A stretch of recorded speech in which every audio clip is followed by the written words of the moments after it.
वस्सलामु अला खातमिन नबिय्यीन अम्मा बाद फ़ाऊज़ु बिल्लाहि मिनश शैतानिर रजीम बिस्मिल्लाहिर रहमानिर रहीम। सामईन इकराम, आप जानते हैं अल्लाह पाक ने हमें इस फानी दुनिया में एक मुअय्यन मुद्दत के लिए भेजा है ताकि हम अपने रब ताला की इबादत करते हुए अपनी जिंदगी बसर करें। और जब हमारा वक्त पूरा हो जाएगा इस फानी दुनिया से हमें कूच करना होगा, इस दुनिया को छोड़कर उस दुनिया में जाना होगा जो दुनिया कभी खत्म नहीं होती। तो अल्लाह पाक से यही दुआ है कि हमारा जब खात्मा हो तो ईमान बिल खैर पर हो और हमारी जबान पर जारी हो ला इलाहा इल्लल्लाह सल्लल्लाहु ताला अलैहि वसल्लम।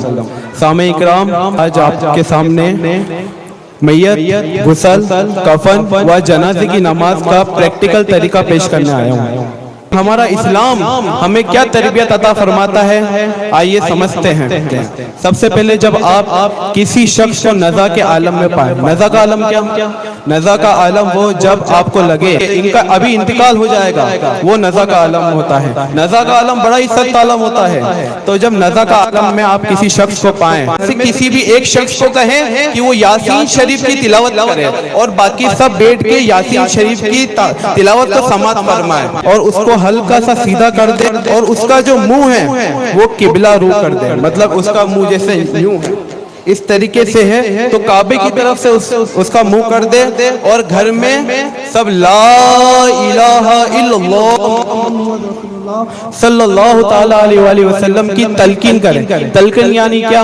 तलकीन यानी मतलब बुलंद बुलंद आवाज में पहला कलमे तैयबा का विर्द करते रहें। जो शख्स नज़ा के आलम में है उसको बिल्कुल ना कहें कि आप कलमा पढ़ लीजिए, उसको बिल्कुल ना कहें, बल्कि आप पढ़ते रहिए पढ़ते रहिए पढ़ते रहिए पढ़ते रहिए। जब आपको मालूम हो जाए कि उसने कलमा तैयबा पढ़ लिया है तो आप तलकीन बंद कर दें।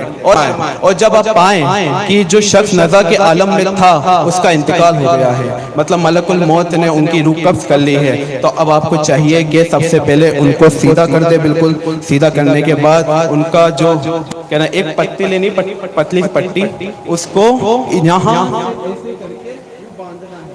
की गांठ बांध देनी है ताकि कोई भी उनके पेट में हवा ना जाए, उनका पेट फूले नहीं, और हल्का भारी वजन कंबल वगैरह या रजाई वगैरह उनके पेट पे रख दे ताकि ऐसी पट्टी लेनी है, ऐसी पट्टी लेनी है और तरीके से बांधनी है, हल्की गांठ बांध देनी है, हल्की गांठ बांध देनी है ताकि कोई भी पेट में हवा या कुछ जाए नहीं, उनका पेट फूले नहीं, ठीक है, पेट फूले नहीं। और दोनों पैरों को मिलाकर उनके जो अंगूठे हैं अंगूठों को मिलाकर हल्की गांठ बांध देनी। आज मैं आपको गुस्ल मैयत के तरीके बताऊंगा। पानी गर्म करने का इंतजाम रखें और इन चीज़ों का इंतजाम रखें। गुस्ल का तख्ता, अगरबत्ती, माचिस, रुई, 2 मोटी चादरें कत्थई रंग की हो तो बेहतर हो, 2 बड़े रुमाल जैसे कपड़ों के पीस इस्तिंजा वगैरह के लिए, दो मग्गे, 2 बाल्टियाँ, साबुन और बेर के पत्तों का भी इंतजाम रखें। सुई, धागा, कैंची और काफूर और खुशबू का इंतजाम रखें। गुस्ल मैयत से पहले 4 काम करें।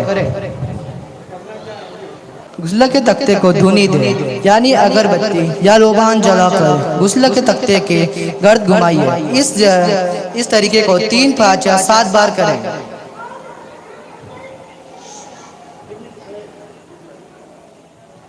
नरमी से मैयत के कपड़े उतारिए या ज़रूरतन काट दीजिए, पर इस बात का ध्यान रखें कि बेसदरी ना हो।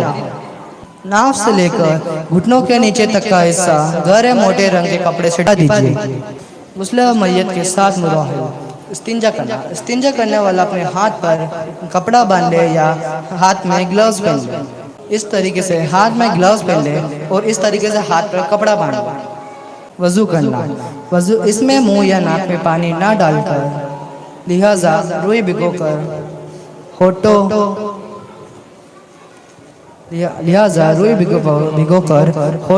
नथनों और मसूड़ों पर फेरें।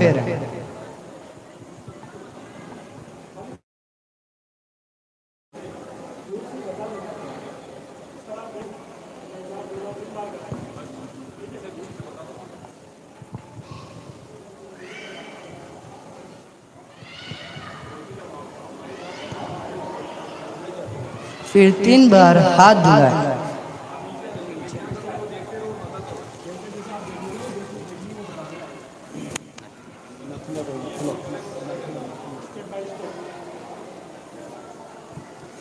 फिर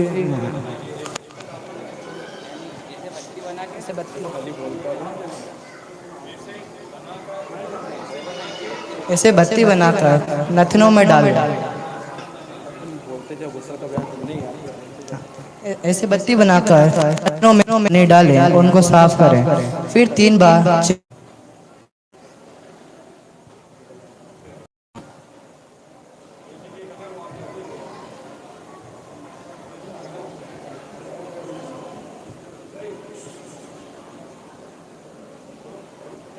फिर एक बार पूरे सर का मसा करें।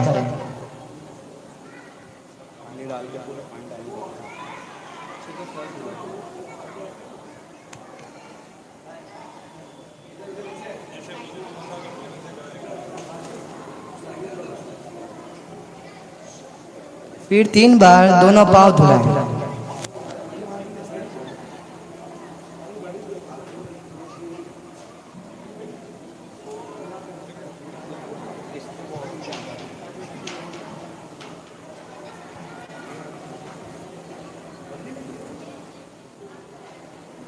उसके बाद दाढ़ी और सर के बाल धुलाएं।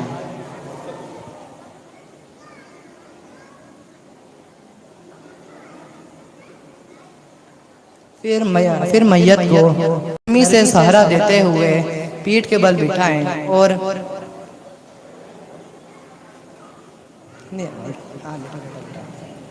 लेटाओ ना, अरे लेटाओ सही नहीं हुआ। हाँ, फिर नाफ के नीचे हाथ फेरें। पेड़ के नीचे हाथ फेरें, पर इस चीज का ध्यान रखें कि सत्र के मकान पे ना नजर जा सकती है, ना बगैर कपड़े के छू सकते हैं।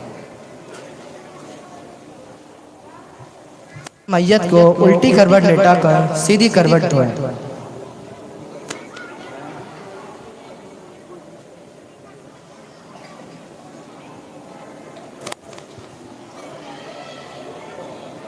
फिर मैयत को सीधी करवट लेटाकर उल्टी करवट धोएं। इस तरीके से पानी डालना है और धुल दो।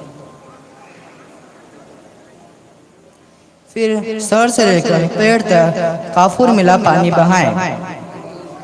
1 मग्गा में काफूर मिला पानी काफी है। और फिर सत्र के मकान पर डाली डालें। सत्र के मकाम पे डाली रखने का मकसद ये था कि जब पानी बहाया जाए तो गीले होने की वजह से सत्र नजर ना आए या उसकी हकीकत नजर ना आए, इसलिए डाली रखी जाएगी। अब आगे का तरीका, कफन का तरीका। कफन के 2 मराहिल है। पहला कफन काटने का मराहिल और दूसरा कफन पहनाने का मराहिल। कफन को 3 तरीके से काटा जाता है। पहले ये जो कद होता है मैयत का कद, उससे इतना ज्यादा लिया जाता है जैसे इतना ज्यादा लिया जाएगा, ताकि यहाँ सर की तरफ मतलब जो मुंह है इस इधर से भी बांधा जा सके बाद में, और पैर की तरफ से ही बांधा जा सके। पहले कफन काटने का तरीका था।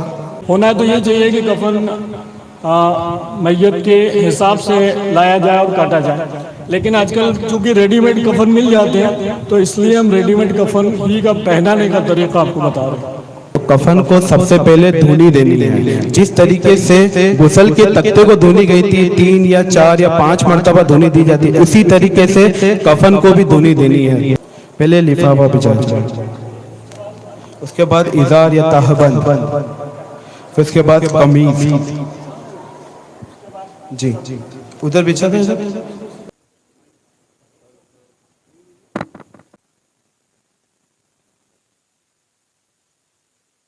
कफन बिछाने के बाद मैयत को बड़ी ही नरमी से रखें, अभी भी बेसनी ना हो पाए।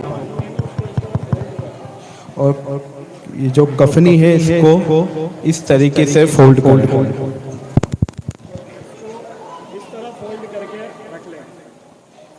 ये जो है ना 70 पोशी के लिए, जैसे जब गुस्ल देते तो उस वक्त से लेकर के कफन पहनाने तक ये जो कपड़ा है ढका रहना चाहिए, 70 खुला नहीं हो। और उसके बाद जब कफन पहनाएंगे तो जब कफनी को जब सीधा करेंगे तब उसके बाद में इस कपड़े को हटाना है ताकि बेसतरी ना हो। ठीक है। अब उसके बाद जो ये लिखने का बताया इन्होंने, तो ये इस कफन के ऊपर लिखा जाएगा, बॉडी पे भी लिखते हैं, ये कफन के ऊपर लिखा जाएगा। किस तरह लिखना है, क्या लिखना है, जैसे बिस्मिल्लाहिर्रहमानिर्रहीम, तो ये उंगली से लिखा जाएगा, सिर्फ इंक वगैरह स्याही वगैरह से नहीं लिखा जाएगा। किससे लिखा जाता है, बिस्मिल्लाह शरीफ और फिर कलमा शरीफ, ला इलाहा इल्लल्लाह मुहम्मदुर रसूलुल्लाह। और जो किसी से मुरीद है तो अपने पीर और मुर्शिद या बुजुर्गान दीन का जो नाम है, मशाइख के, अपने मशाइख के नाम वो यहाँ सीने से नाफ के ऊपर तक, नाफ तक इसमें लिखे जाते हैं नाम, जो अपने पीर और मुर्शिद वगैरह के और मशाइख के नाम के। कोई किसी से मुरीद है नहीं है तो सरकार गौस पाक वगैरह के नाम लिखे जाते हैं, या दस्तगीर, इस तरह। तो इसकी बरकत ये होती है कि बुजुर्गान दीन की निस्बत होने की वजह से बुजुर्गान दीन का उसको कुर्ब हासिल होता है, उनकी सादतें मिलती हैं, उनकी बरकतें मिलती है और उसकी मगफिरत का सबब बनता है। ठीक है। अच्छा, इसको लपेटने का तरीका, खासतौर से ये लपेटने का तरीका बताना है। तो लपेटने का जो तरीका है वो इस तरह होता है, जिस तरह आप नमाज में हाथ बांधते हैं। मोटे तौर पर इसको याद रखने का ये कि जिस तरह आप नमाज में हाथ बांधते हैं तो नमाज में पहले कौन सा हाथ आता है आपका, उल्टा हाथ आता है और फिर सीधा हाथ आता है। तो इस तरह बांधना है, ये यहाँ से इस तरह फोल्ड करना है। पहले कफनी को, पहले ये वाली साइड आएगी, उल्टी साइड, और फिर सीधी साइड, फिर उसी के ऊपर इजार बंधाएगा और उसके ऊपर फिर लिफाफा। तो इस तरह, और दोनों साइड ये लिफाफा जो है वो बड़ा होता है ताकि उस तरफ फोल्ड कर लिया जाए। ठीक है। और कोई इसमें कोई कॉन्सेप्ट अगर किसी को कोई क्लियर नहीं हुआ और कुछ मसला हो तो बताएं। ये हमने मर्द का कफन का तरीका बताया। औरत का कफन जो होता है, क्या कफन का कलर सफेद होना जरूरी है? मुस्तहब है, बेहतर है। कफन के मराहिल 7 हैं, काटने के मराहिल 7 हैं और पहनाने के मराहिल 9 हैं। सबसे पहला जो कफन लिया जाता है वो पौने 2 गज चौड़ाई और 7 मीटर का कपड़ा लिया जाता है। कितने? पौने 2 गज और 7 मीटर का कपड़ा लिया जाता है। और उसमें सबसे पहले जो काटा जाता है वो उसके जो कद है उससे कद से इतना ज्यादा काटा जाता है कि उसे ऊपर और नीचे दोनों तरीके से बांधा जा सके। और दूसरा उसकी कस के बराबर का कपड़ा काटा जाता है। और तीसरा कमीज। अब औरतों में 2 चीज ज्यादा है, एक तो सीना बंद और एक उनकी चुन्नी, मतलब वो मुंह बनता है उनका, ओढ़नी, एक ओढ़नी। ये औरतों में 2 चीज ज्यादा हैं, बाकी मर्दों के लिए 3 ही चीज काफी है। और जो बाकी काटने के मराहिल हैं उसमें 2 चीजें एक्स्ट्रा ही लगती हैं। आप समझ गए। ये इस्लामी भाई ने सवाल किया है कि मर्दों के और औरतों में क्या फ़र्क है। तो मर्दों औरतों के कफन में 5 चीज़ें होती है, लिफाफा, इजार बंद, कफनी और सीना बंद और ओढ़नी। तो ओढ़नी जिस तरह दुनिया में ओढ़नी ओढ़ती है इस तरह नहीं है। ओढ़नी पीछे रखी जाती है और पीछे से इस तरह आगे ला करके डाली जाती है। ओढ़नी है, इसको इस तरह रखा जाएगा और इसको इस तरह ला करके यूँ डाला जाएगा ऊपर। और सीना बंद है, तो सीना बंद भी जैसे वो नमाज में बांधते हैं उसी तरह सबसे पहले इनमें सीना बंद आएगा, इस तरफ से फोल्ड किया जाएगा सीना बंद को इस तरह, और उसके बाद इस तरह डाला जाएगा। और उसके बाद बाकी का जो तरीका बताया गया वो तरीका है। एक सवाल कर लें, क्या कफन लट्ठे का होना जरूरी है? कफन लट्ठे का होना जरूरी नहीं है, बल्कि इंसान दुनिया में जिस तरह का कपड़ा पसंद करता है पहनना, तो कोशिश ये की जाए कि उसी कीमत का अच्छा कपड़ा हो, अच्छी क्वालिटी का कपड़ा हो, कोशिश है। माशाल्लाह, अल्लाह ताला आपको इज़्ज़त अता फरमाए। एक बच्चे का प्रोग्राम बाकी रह गया था हमारा, ये मुख्तसरन बच्चा नमाज जनाजा का तरीका बताएगा इंशाल्लाह। अस्सलामुअलैकुम वरहमतुल्लाहि वबरकातुहू। अल्हम्दुलिल्लाहि रब्बिल आलमीन वस्सलातु वस्सलामु अला सय्यदिल मुरसलीन अम्मा बाद फ़ाऊज़ु बिल्लाहि मिनश शैतानिर रजीम बिस्मिल्लाहिर रहमानिर रहीम।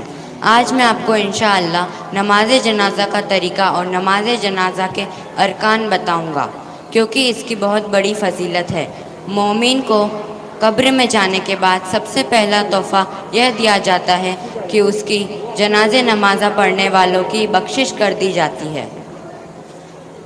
नमाज जनाजा के 2 रुकन हैं। पहला 4 बार अल्लाहु अकबर कहना, दूसरा क़ियाम। आइए नमाज जनाजा का मुकम्मल तरीका सुनिए। नमाज जनाजा की नीयत इस तरह करे। मैं नियत करता हूँ इस जनाजे की नमाज की वास्ते अल्लाह अज़्ज़ व जल के लिए, दुआ इस मैयत के लिए, पीछे इस इमाम के। फिर कानों तक हाथ उठाए और अल्लाहु अकबर कहते हुए फ़ौरन नाफ के नीचे बांध ले। फिर सना पढ़े। इसमें व तआला जद्दुका के बाद व जल्ला सनाउका वला इलाहा गैरुक कहे। इस तरह सुब्हानकल्लाहुम्मा व बिहम्दिका व तबारक अस्मुका व तआला जद्दुका व जल्ला सनाउका वला इलाहा गैरुक। फिर बगैर हाथ उठाए अल्लाहु अकबर कहे और दुरूद इब्राहीम पढ़े। फिर बगैर हाथ उठाए अल्लाहु अकबर कहे और ये दुआ पढ़े, अल्लाहुम्मा अग़फ़िर लि हय्यिना व मय्यितिना व शाहिदिना व गायबिना व सगीरिना व कबीरिना व ज़करीना व उन्साना।